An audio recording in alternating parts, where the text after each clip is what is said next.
Agar supaya faham duduk perkara, kita bedah bahwa anak, pasangan hidup, duit, motor, rumah, mobil, dan seterusnya, deposit, dan segala yang di dunia ini tidak tercela dengan zatnya, tapi bagaimana cara menggunakannya. Inilah yang bakal disebut hubbud dunya.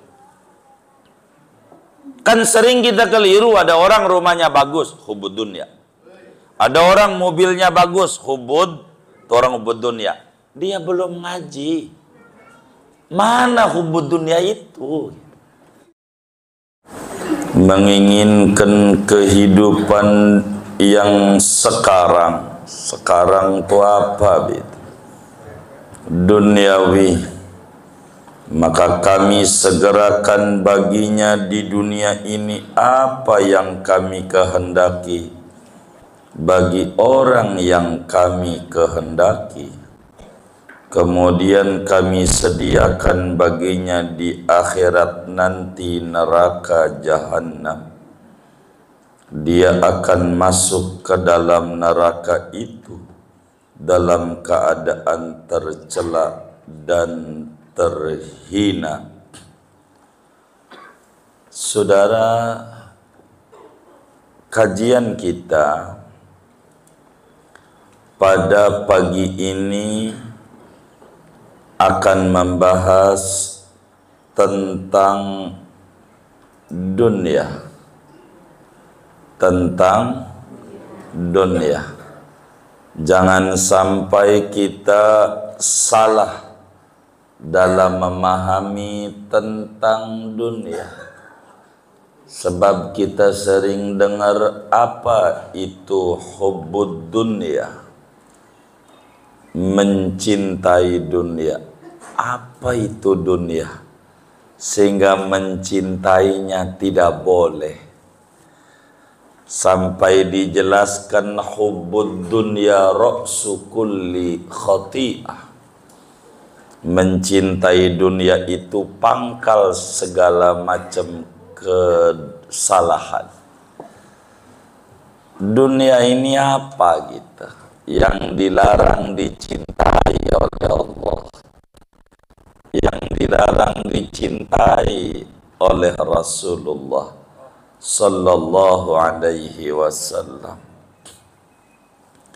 Sebelum itu kita harus fahami bahwa aktivitas manusia dari mulai bangun tidur sampai tidur lagi tidak akan lepas dari 4 perkara. Aktivitas kita ini. Aktivitas kita mulai dari bangun tidur sampai tidur lagi tidak akan lepas dari 4 kemungkinan. Yang pertama, amal duniawi, niatannya dunia. Amal duniawi, niatannya dunia. 2, amal duniawi, niat dan tujuannya akhirat. Aktivitas duniawi, tujuannya akhirat. 2. 3, amal akhirat, tujuannya dunia. Amal akhirat, tujuannya dunia. Dan keempat, amal akhirat, tujuannya akhirat. Ada 4. Ini tidak akan lepas hidup kita ini. Dari empat kemungkinan, salah satu dari empat mesti ada, detik demi detik, waktu demi waktu dari keseharian kita.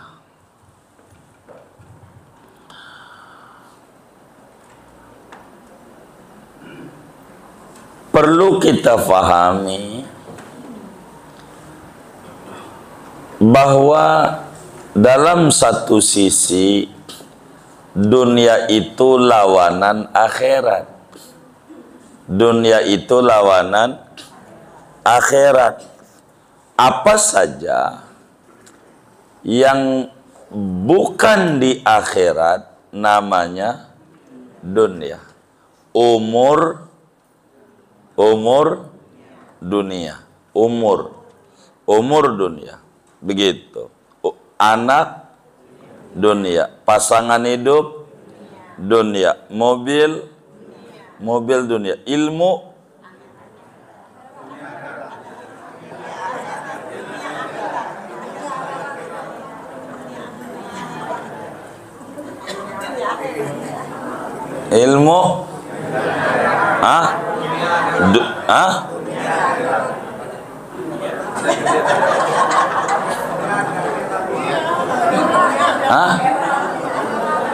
gimana? Iya baik, saya ulang, perhatiin. Dunia itu lawanan akhirat. Apa aja yang belum ada di akhirat namanya ilmu. Perhatiin, ilmu pahami, pahami. Ada dunia, ada akhirat. Ini saudara mau ngaji kita minggu pagi ini menuju pemikiran yang benar.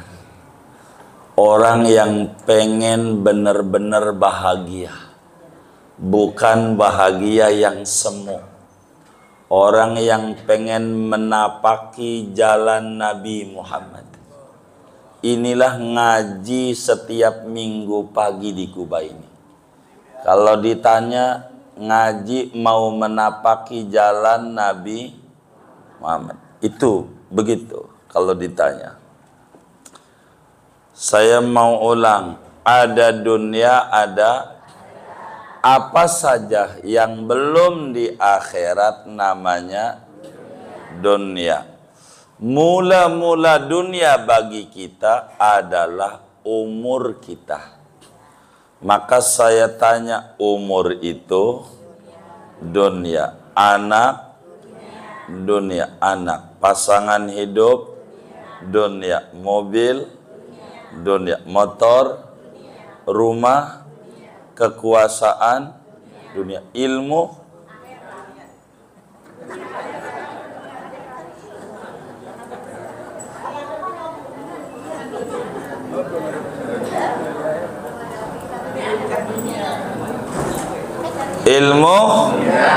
ilmu dunia gitu. Ilmu kenapa dunia?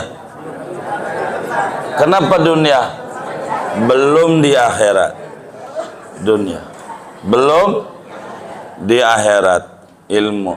Salat dunia. Haji, umroh, baca Quran, pahami itu. Mana dunia, mana akhirat. Biar itu dulu, supaya konsep pemikiran tidak salah. Sehingga mana dunia yang dicela itu oleh agama, begitu. Karena yang disebut bakal cinta dunia bukan yang lawanan akhirat, bukan. Yang disebut cinta dunia keliru itu bukan yang lawanan akhirat, bukan. Tapi ini urusan hubungan hati dengan yang ada di sekitaran. mau kemana dibawanya. Disinilah yang bakal kita omongin, dunia tercela dan dunia terpuji. Bukan ngomongin dunia dan akhirat. Begitu. Sehingga kita harus pahami duduk perkara. Karena Al-Quran pada surat Al-Isra ayat 18, siapa orang yang kepengenannya dunia, niatnya dunia, pikirannya dunia, pikirannya, kata Allah, ujungnya masuk neraka, hina, tercela. Ujungnya masuk neraka, hina dan kalau kepengennya, niatannya, pikirannya, obrolannya, bincang-bincangnya, yang mana ini yang dimaksud? Sehingga Imamul Haddad menjelaskan, fama ajdaral aqila bil i'radi anha wal ikhtirasi minha. Sudah semestinya, alangkah kuduknya, alangkah nyatanya orang yang punya akal cerdas untuk menjauh dengan dunia dan menjaga dia punya diri dan hati dari kecenderungan pada dunia. Dunia mana ini? Supaya kita memahami. Sehingga ngaji hari ini lebih spesifik tentang dunia tercela dan dunia terpuji. Dunia tercela dan dunia terpuji, yaitu pada poin nomor 2. Inilah kajian kita. Dan nomor 1, amal dunia tujuannya dunia ini tercela, amal dunia tujuannya akhirat ini terpuji, amal akhirat tujuannya dunia terpuji atau tercela? Tercela. 4, amal akhirat tujuan akhirat ini terpuji. 2 terpuji, 2 tercela. Begitu. 2 terpuji, 2 tercela. Amalan yang harus difahami. Sehingga kata Imamul Haddad, wal ajilatu hiyad dunya. Yang dimaksud kata ajilah pada surat Isra ayat 18 adalah dunia. Coba renungi, kata Imam Haddad, orang yang cuman punya pikiran, punya kepengenan dunia aja, ujungnya neraka. Bagaimana orang yang berjibaku dunia? Begitu. Sehingga jangan sampai kemudian kita lagi enak-enak kerja, gua berhenti, pengen masuk dunia sufi. Lagi enak-enak dia usaha, buka warung, gua mau masuk torekat, tutup warungnya. Dia punya posisi jabatan di kantornya, gua mau masuk torekat, gua mau berhenti. Dia ndak paham yang model begitu. Mana yang dicela, mana yang dipuji. Yang kayak begini nih merusak Islam dari dalam. Dikata yang namanya sufi itu enggak punya mobil, enggak punya motor, enggak punya rumah, tidurnya di kolong jembatan, bajunya compang-camping, begitu, dekil, kumel, itu yang namanya keliru. Andai dikata iya, sulit finansial. Sufi juga. Namanya apa? Sulit finansial. Harus difahami duduk perkara ini. Supaya kita mengerti mana yang disebut keinginan dunia, mana yang disebut kecenderungan dunia, pikiran dunia yang harus dijauhi, yang dikata oleh Imamul Haddad, fama ajdaral aqil bil i'radi anha wal ikhtirasi minha. Saudara, dunia tuh, biar kita nggak salah, apa yang disebut dunia pada kajian kita bukan dunia lawanan akhirat, bukan. Ini lain. Yang disebut cinta dunia tuh atau dunia tercela itu adalah apa saja yang ada di dunia ini yang tidak ada nilai manfaat untuk akhirat kita. Apa saja yang ada di dunia ini yang tidak ada nilai akhirat, tidak ada manfaatnya buat kita di akhirat, itu yang disebut dengan dunia yang tercela. Dan ini kajian kita. Jadi dunia yang tercela itu adalah apa saja yang ada di sekitaran kita yang tidak ada nilai manfaat buat kita untuk nanti di akhirat. Itulah yang dimaksud dengan dunia. Seperti kita bersenang-senang maksiat, mabuk-mabukan, begitu, apa saja, begitu. Termasuk pada hal-hal yang mubah, yang melebihi pada batas kewajaran. Yang melebihi pada batas kewajaran. Bukan pada kebutuhan, tapi pada memperturuti keinginan. Kalau sekedar butuh mah udah, tas asal tas juga di rumah banyak.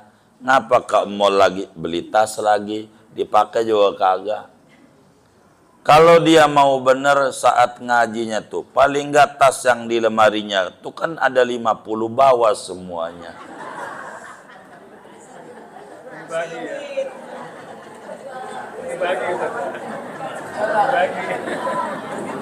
Bagi-bagi. Bawa semuanya. Bawa semua apa bawa satu? Lah kalau bawa satu ngapa ngelihat tas beli lagi? Ini ditanya. Ada apa ini? Ini kebutuhan apa keinginan? Cek. Begitu. Biar kita jadi muslim benar. Begitu. Tenang Pak, saya belain. Sabar.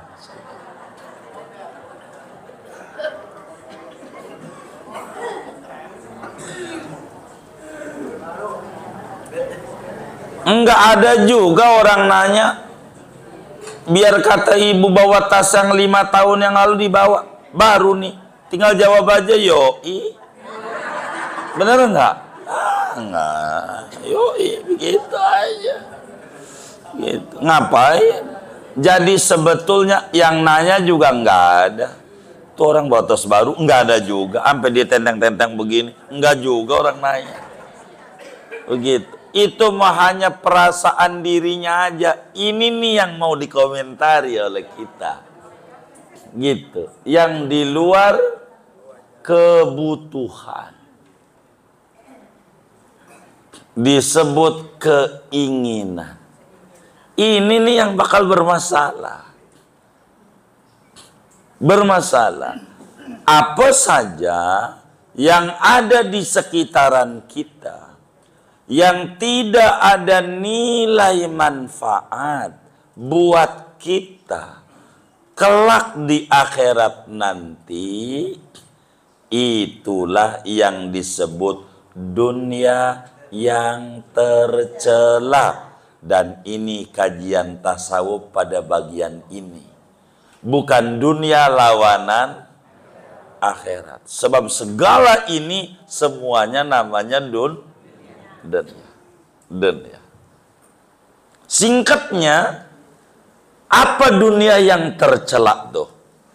Agar supaya kita mudah memahaminya, dunia yang tercela apa saja yang membuat kita jauh dari Allah. Itu dunia.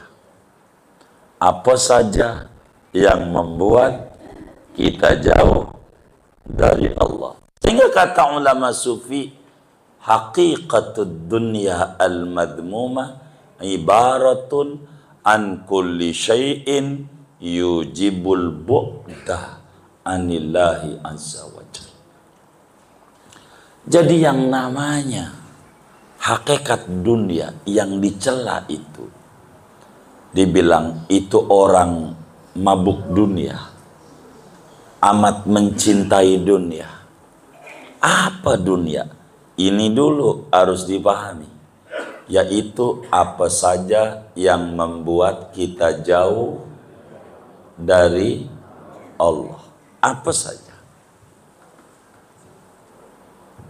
Kekuasaan, kalau dengan kekuasaan itu bukan tambah dekat dengan Allah, tambah jauh kekuasaan, kalau dengan kekuasaan itu kita tambah dekat dengan Allah, akhirat. Begitu. Duit banyak kayak apa, kalau kita bisa dekat dengan Allah, namanya duit.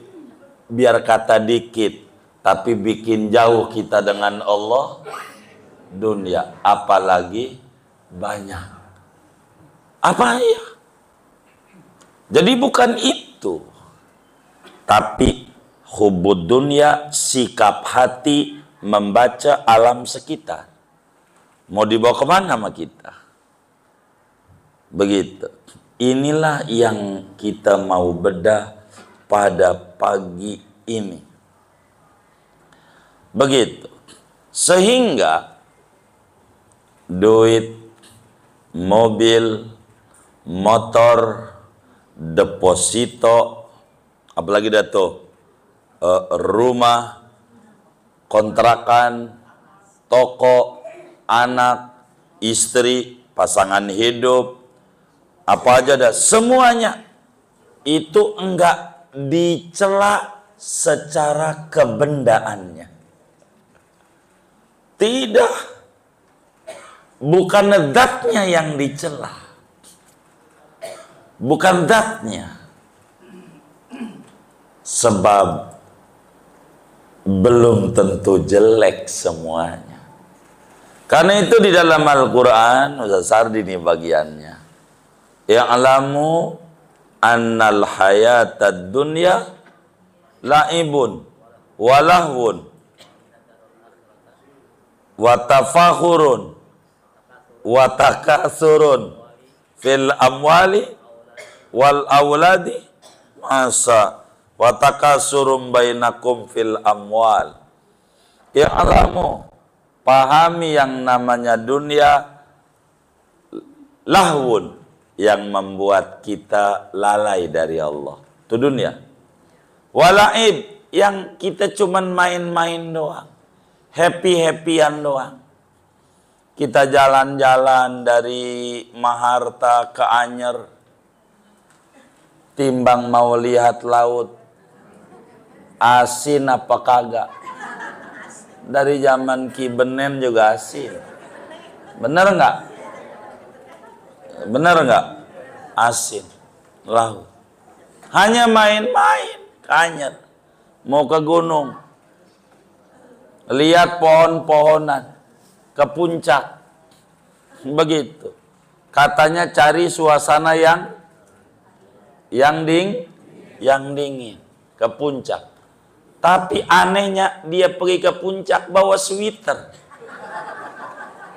Miring nggak? Miring nggak?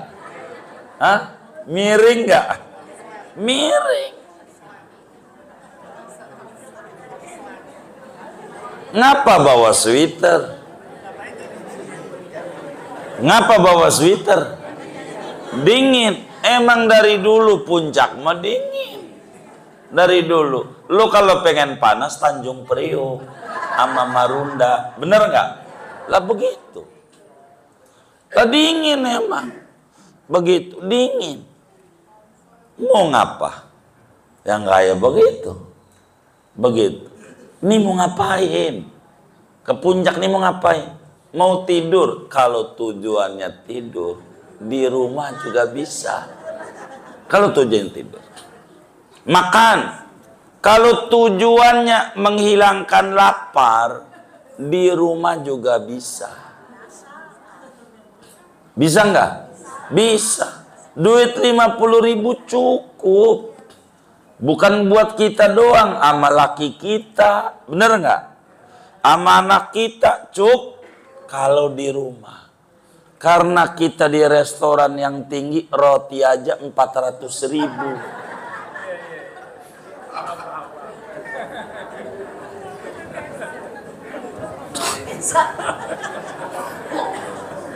Mau ngapa kita? Mau ngapa?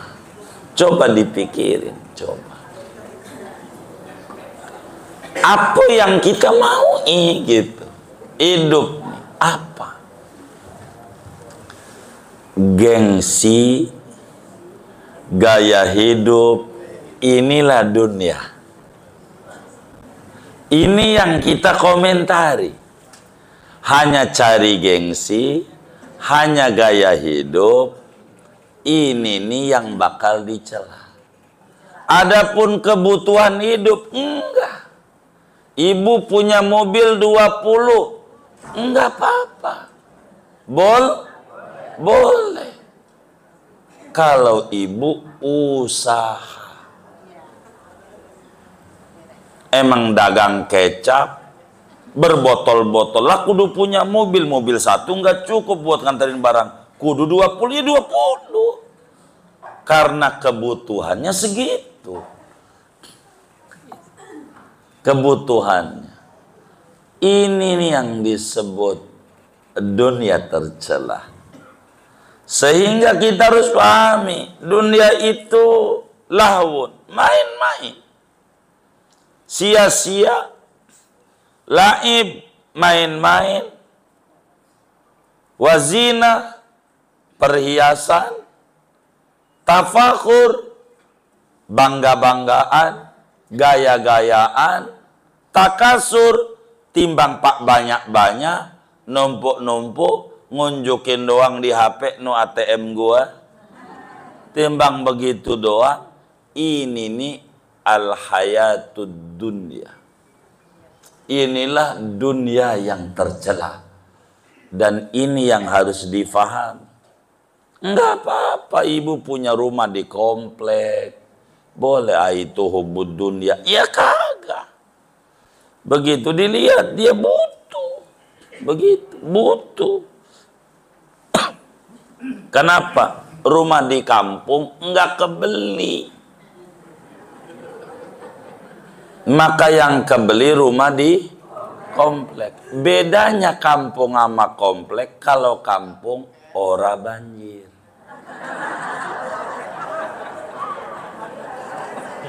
Bener nggak? Bener nggak? Begitu. Gitu. Tinggal di mana? Ditanya.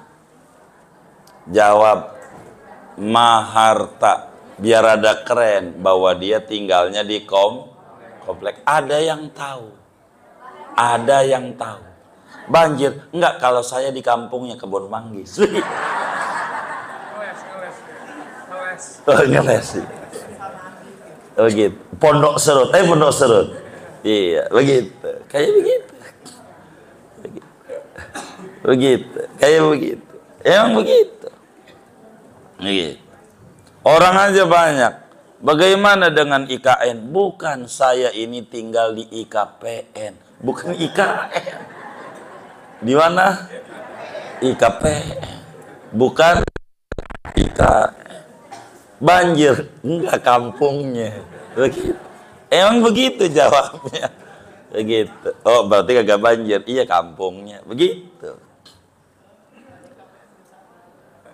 Iya. Saudara sekalian, jadi dunia, mobil, motor, duit, anak, pasangan hidup, segalanya. Perhiasan apa aja yang boleh-boleh, ke puncak liburan, ke laut gitu, anyer liburan, tidak tercela pada zatnya, tapi pada bagaimana pemikiran kita, sikap kita ngadepi itu. Jadi hubbud dunya bukan pada aspek luar, tapi aspek batin, inside. Bagian dalam. Sikap hati inilah yang disebut hubbud dunya. Bila salah terhadap apa yang ada di alam sekitar, sikap, jangan dikata kekuasaan tidak baik, jangan dikata kekuasaan itu baik, jangan dikata duit itu bagus, jangan dikata pula duit itu jelek. Dia benda, alat.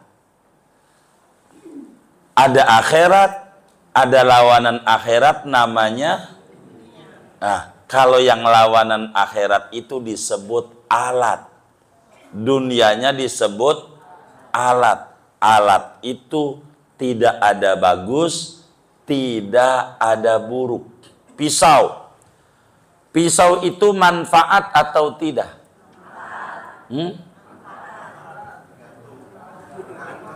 Ini harus paham dulu. Lah itu yang bunuh orang itu?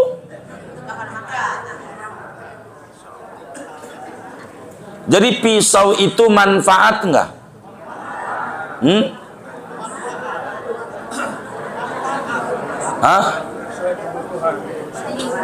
Iya pisau nih. Kita bukan nanya ibunya yang gunain, pisaunya manfaat enggak?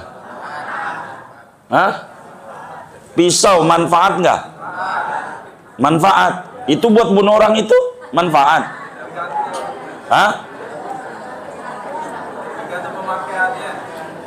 Jadi saya mau tanya lagi, pisau itu manfaat enggak?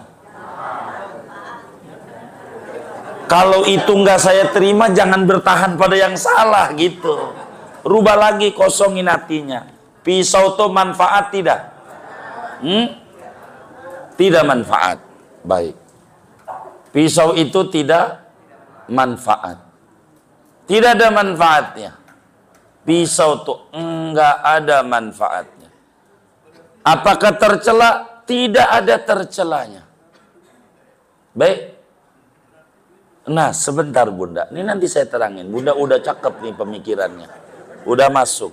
Sebab, iya, sabar. Enggak apa-apa. Itu bagus. Karena tujuan saya mau mengurainya ke sana. Iya, udah kelewat pemahamannya, udah cakep Bunda kita ini. Pisau itu enggak ada manfaat. Enggak ada. Secara bendanya. Enggak ada manfaat. Enggak ada. Dan juga enggak ada madorot. Enggak ada positif, enggak ada negatif.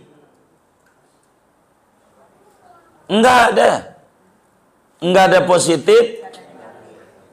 Bener enggak?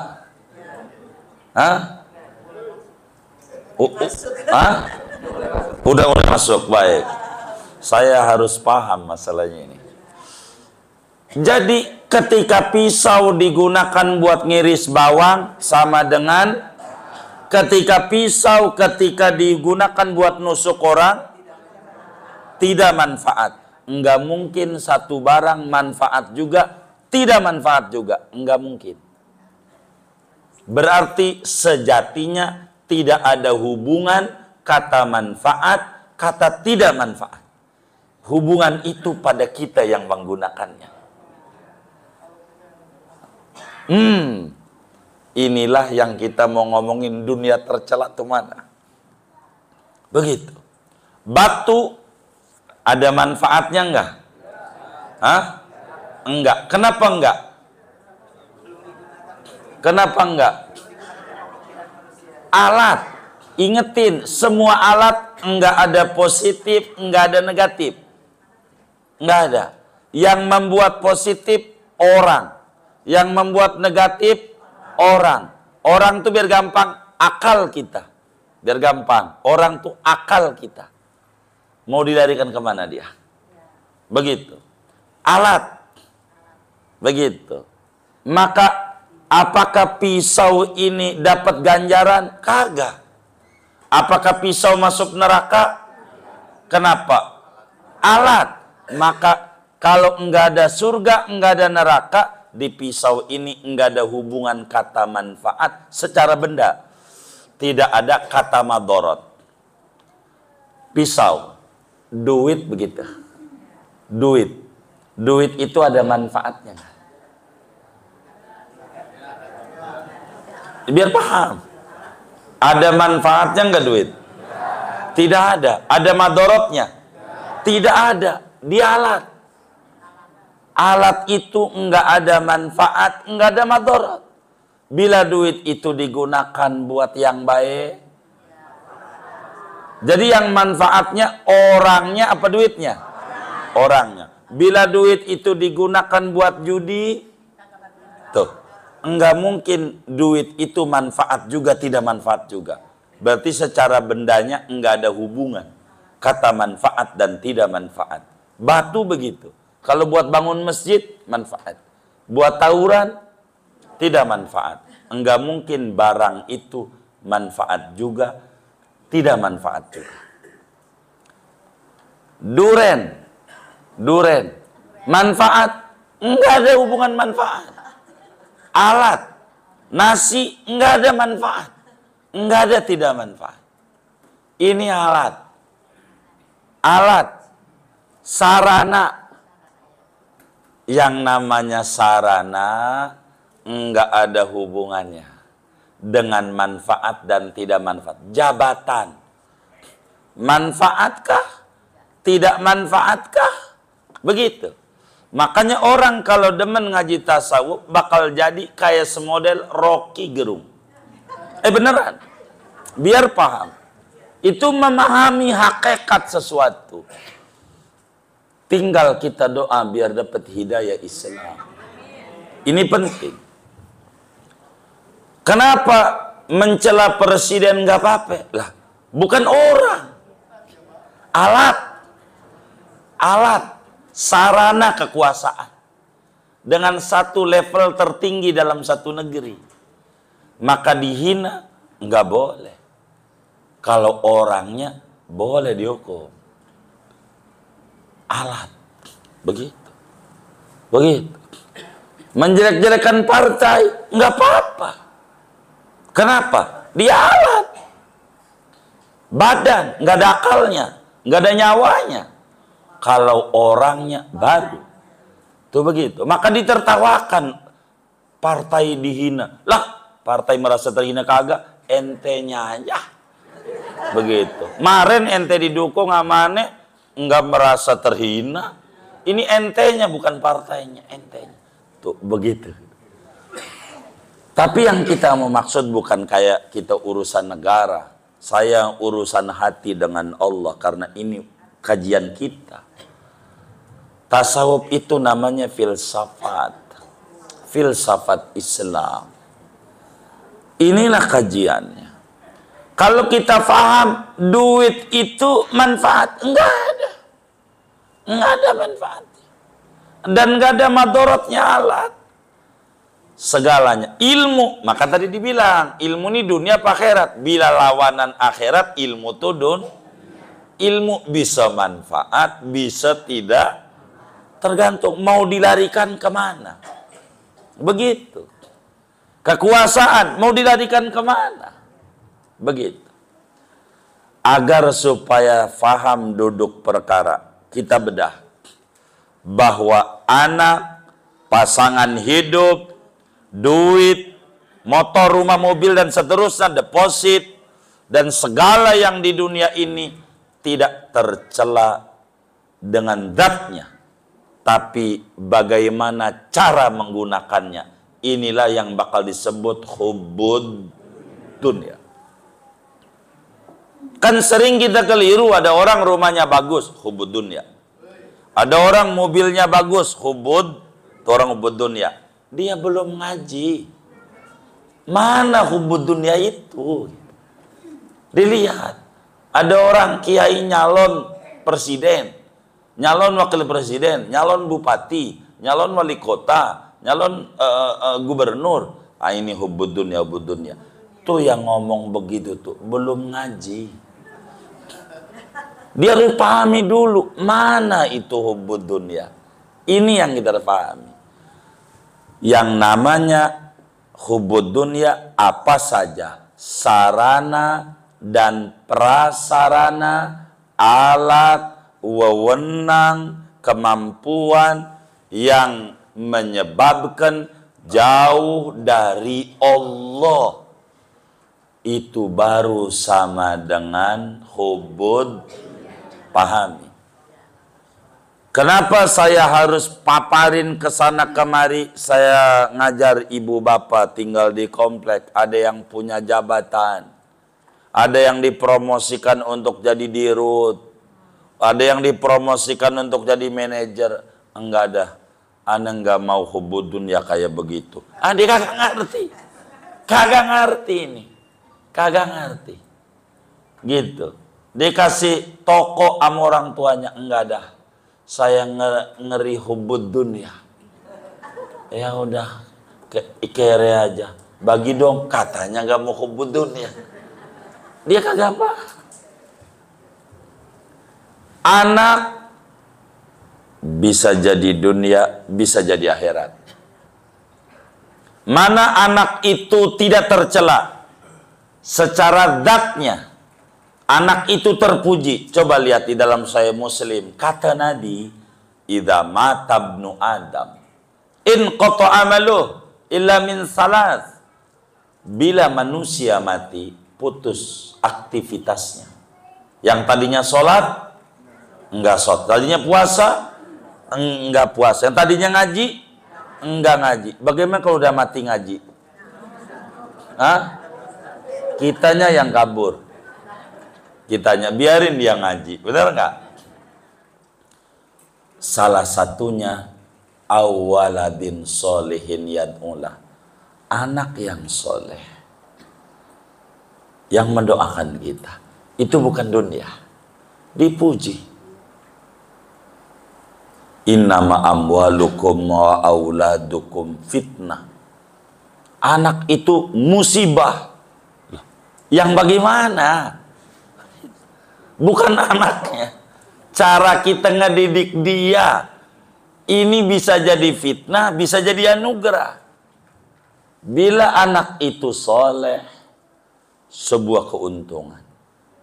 Permata yang paling indah, harta yang paling berharga, manakala kita mati meninggalkan anak-anak yang soleh. Nih yang orang tuanya udah di alam barzah, yang ngaji pagi ini, nyengir bapak ibunya di kuburnya, nyengir, girang, seneng. Ya Allah, girang banget saya punya anak ngaji. Seneng banget. Seneng banget.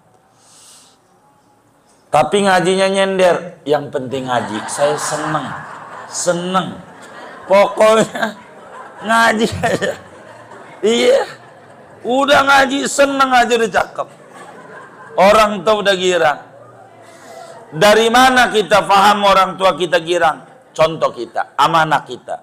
Andai kita masih hidup sebagai orang tua, anaknya ngaji juga pagi ini di Kubah, bareng sama kita, seneng nggak?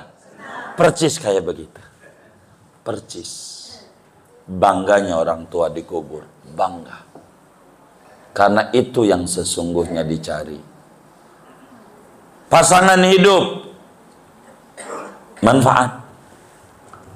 Manfaat. Sampai perempuan disebutin ad-dunya mata' wa khairu mata'iha al-mar'atus salihah. Dunia ini perhiasan yang menyenangkan. Mana kesenangan dunia yang terhebat?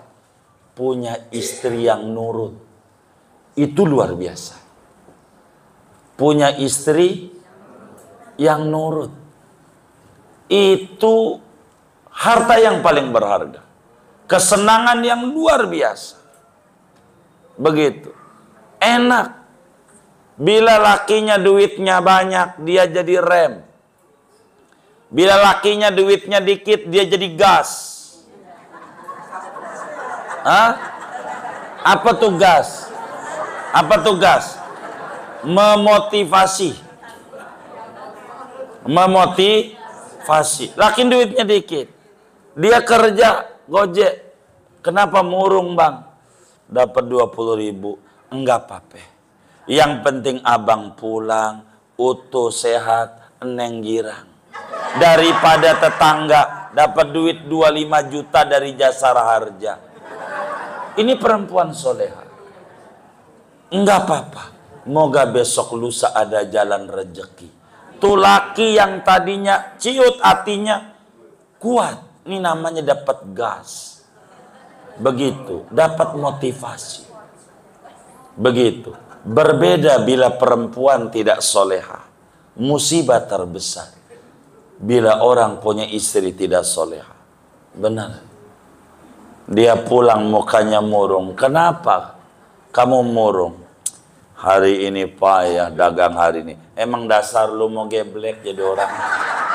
Kagak ada niatannya nyenengin bini, emang lu mau payah? Tuh, coba. Dia aja mau pulang, udah punya pikiran. Ntar diomelin bini, beneran aja. Diomelin juga. Begitu. Ada di antara bapak yang ngaji ini yang diomelin bininya? Oh nggak ada, alhamdulillah. Cakep-cakep berarti ibu ini. Girang saya dengarnya. Gitu, girang. Nggak masuk ya? Hah? Nggak masuk.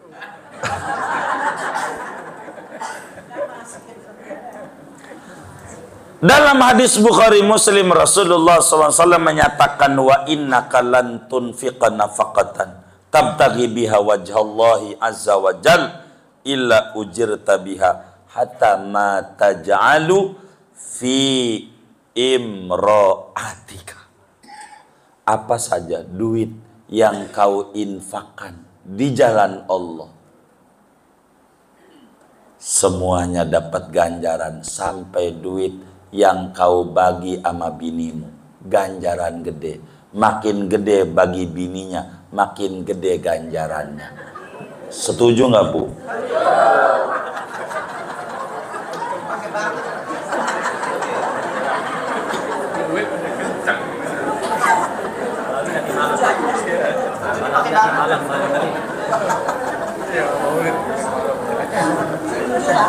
Iya ini pokoknya dengerin.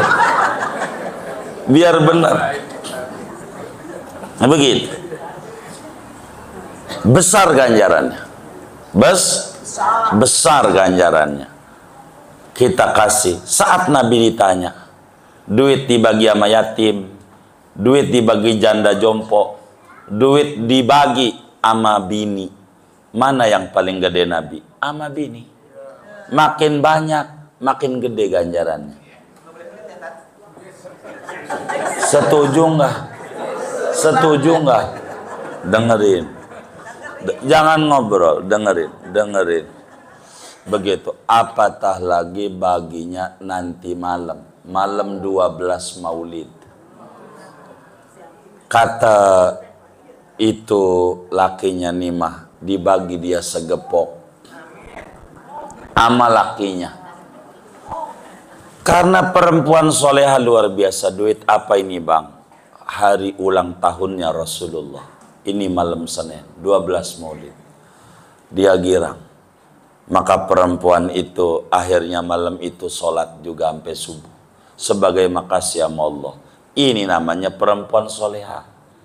Lakinya soleh, perempuannya tidak soleha. Masalah. Bagi duit segepok. Ini ada maunya nih.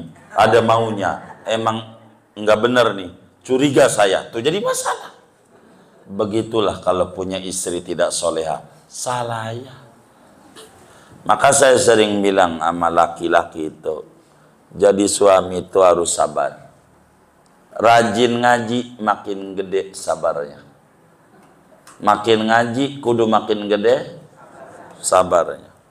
Kata kiainya di majelis, jamaahku, kata kiainya, akhlak Rasulullah itu masakan bini dipuji. Jadi kalau Anda pulang ngaji ini disediakan makanan, sarapan pulang ngaji minggu pagi, pujilah masakan binimu itu. Jangan enggak. Ada orang dapat hidayah. Dapat hidayah. Pulang dari ngaji, benar dikasih makanan. Nasi uduk. Habis selesai makan dipuji, subhanallah mah.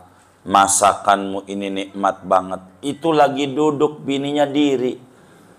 Dari zaman Ki Benen lu kagak pernah muji-muji gua. Ini pas janda yang sebelah nih bagi nih lu baru puji masakannya. Dari 20 tahun yang lalu lu kagak pernah puji-puji masakan gua. Tuh. Kalau perempuan tidak soleha, saya yakin bukan istrinya bapak-bapak. Ini orang baik-baik namanya. Baik-baik. Enggak pernah ngomelin laki, enggak pernah. Ini mah perempuan soleha semuanya. Dilihat dari wajahnya itu perempuan yang baik sama laki. Begitu. Saudara, duit enggak tercela dari duitnya. Saudara mau punya duit miliaran, monggo aja. Yang tercela sikap saudara. Inilah yang disebut bagian dalam pikiran kita. Inilah hubbud dunya. Bukan di duitnya. Uang duit dipuji oleh agama. Nabi menyampaikan kepada Sayyidina Amr bin As. Kata Nabi, ni'mal malus soleh lirrajulis soleh. Sebaik-baiknya harta bila di tangan orang baik. Dalam hadis yang lain, ni'mal aunu ala taqwallah al-mal. Sebaik-baiknya penolong untuk dekat dengan Allah, duit, duit, duit. Begitu. Begitu kekuasaan. Enggak tercela orang Sayyidina Sulaiman. Nabi Sulaiman punya kekuasaan. Dan itu makin tinggi derajatnya, bahkan diangkat jadi nabi dan rasul. Karena bukan kekuasaannya. Kalau yang pinter-pinter, yang benar-benar kagak mau duduk di kekuasaan, mau bagaimana negeri ini? Bakal dikuasai sama orang kagak benar. Muslim bakal negara mayoritas muslim, tapi hak buat muslim nggak ada.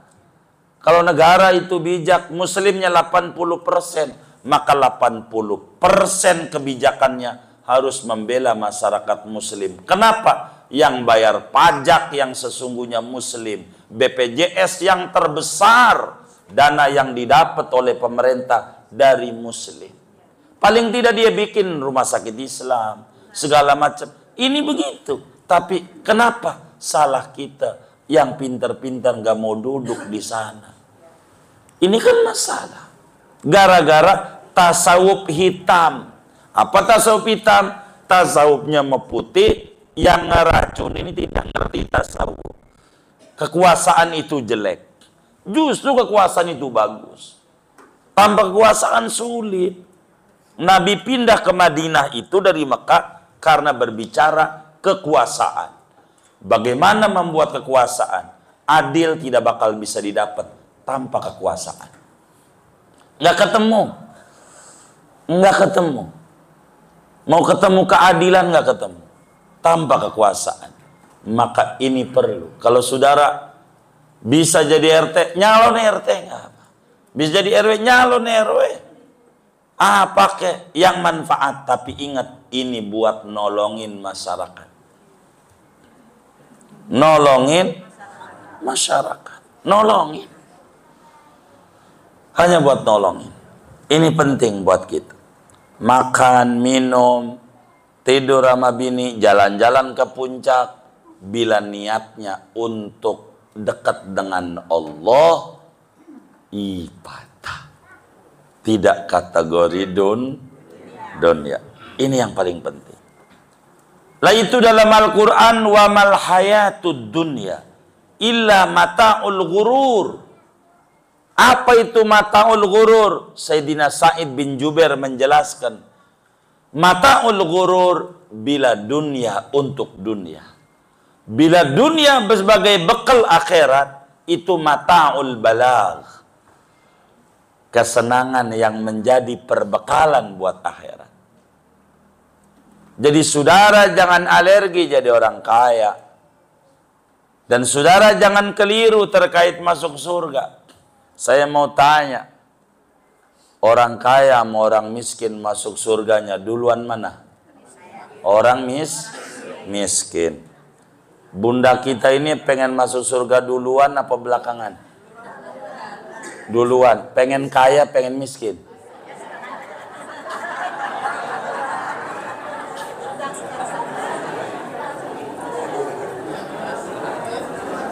Saya mau benerin mindsetnya pagi ini. Orang kaya sama orang miskin masuk surganya duluan mana? Orang miskin. Baik. Bapak kita ini pengen masuk surga duluan, pengen belakangan? Pengen kaya, pengen miskin? Kagak nemu. Bagaimana mindsetnya yang keliru begitu? Buang kalimat yang tadi, kosongin. Jangan bertahan. Saya tanya sekali lagi, tapi jangan bertahan dengan jawaban yang salah. Saya tanya, orang kaya sama orang miskin masuk surganya duluan mana? Orang kaya sama orang miskin masuk surganya duluan mana? Orang kaya. Ibu, bapak pengen masuk surga duluan apa belakangan? Pengen kaya, pengen miskin? Tuh pas. Biar benar alurnya. Rukun Islam ada 5. Sahadat, si miskin sahadat, si kaya sahadat. Si miskin sholat, si kaya. Si miskin puasa Ramadan, si kaya puasa Ramadan. Sama. Si kaya zakat, si miskin.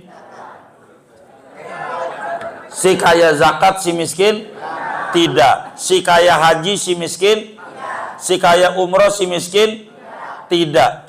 Masa yang ngamalin rukun Islam 5 masuk surganya belakangan dibanding yang dikit? Miring. Ini saya mau benerin mindsetnya. Siapa yang ngajarin itu? Kita nggak paham. Siapa yang ngajarin tasawuf hitam? Barang mulia jadi jelek. Begitu. Ngamalin rukun Islam, puasa juga, sholat juga, zakat juga, haji juga. Ama yang cuman puasa, ama sholat doang. Masa masuk surganya duluan dia? Yang ibadahnya banyakan. Siapa yang ngajarin itu? Ini yang menyebabkan muslim mundur hidupnya. Karena ada yang salah memahami konsep hidup. Begitu. Tuh yang bangun Masjid Kuba Mas. Kira-kira orang kaya, orang miskin? Masa masuk surganya dari orang miskin?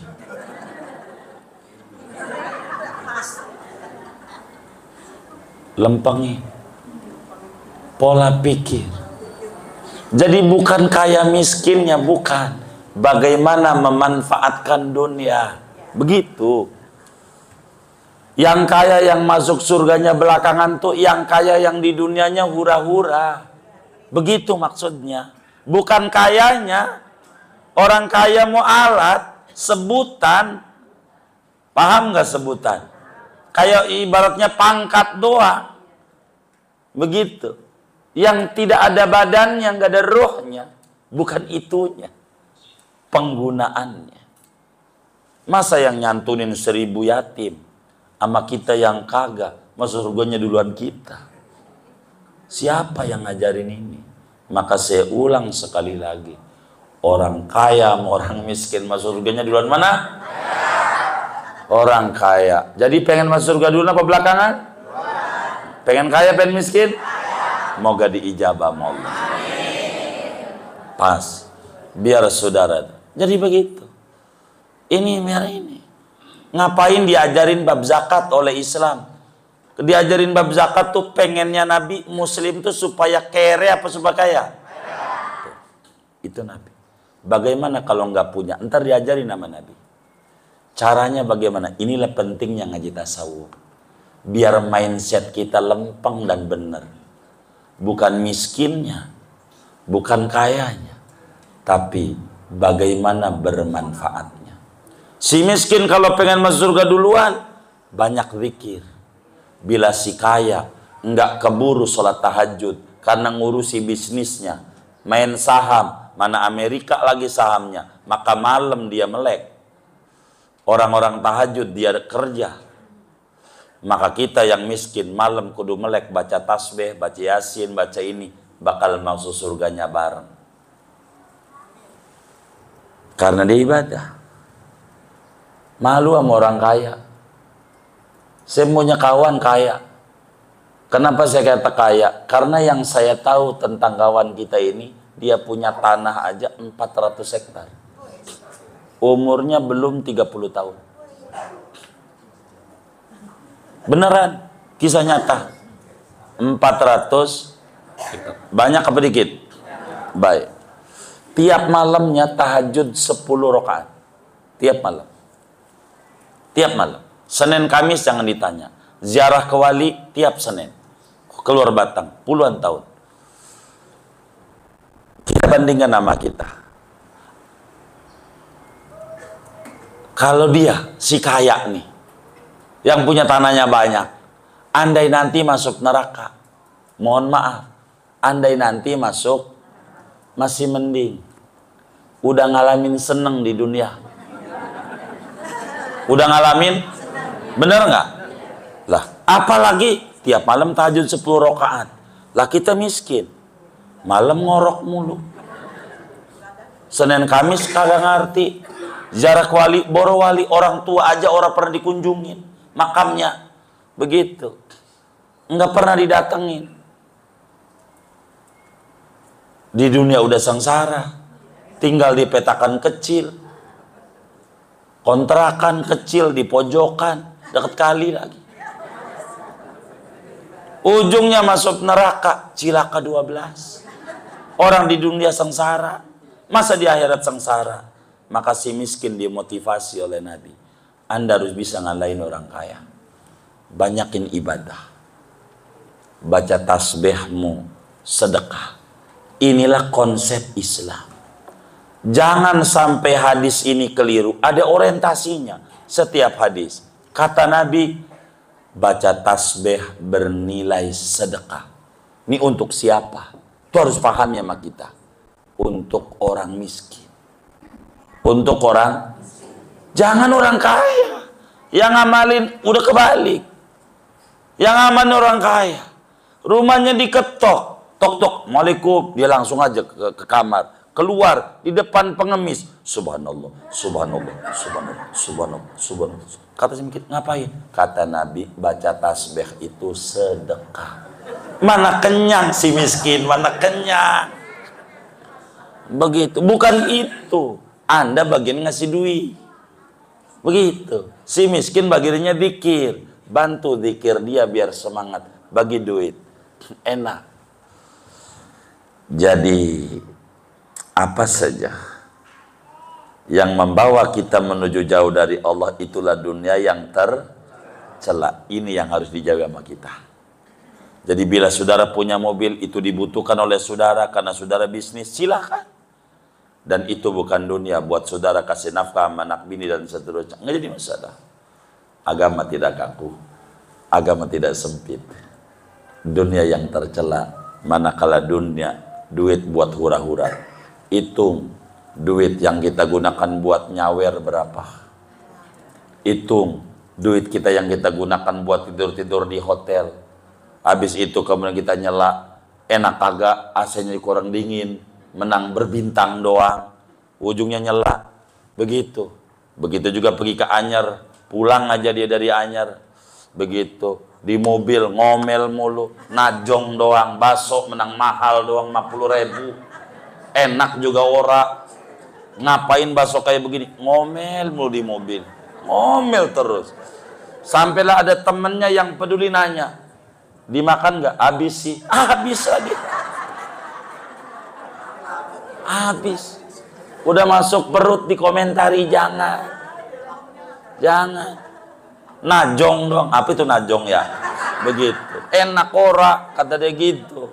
Begitu. Menang mahal doang. Kalau kedengeran sama orang Anyernya, gua dagang ini khusus buat orang yang lagi pengen buang-buang duit, yang duitnya banyak, pengen ngabisin, makanya saya naikin harganya. Lu kalau kagak punya, mainnya ke Air Petra gitu, main begitu. Jadi biar kita ini tenang begitu. Jadi jangan dibikin puyeng hidup. Mana kebutuhan, mana keinginan yang melalaikan kita dari Allah, itulah dunia yang kebutuhan yang mendekatkan kita dengan Allah, itulah bukan yang tercela. Udah paham? Segini kalau udah paham. Wallahu a'lam bishawab.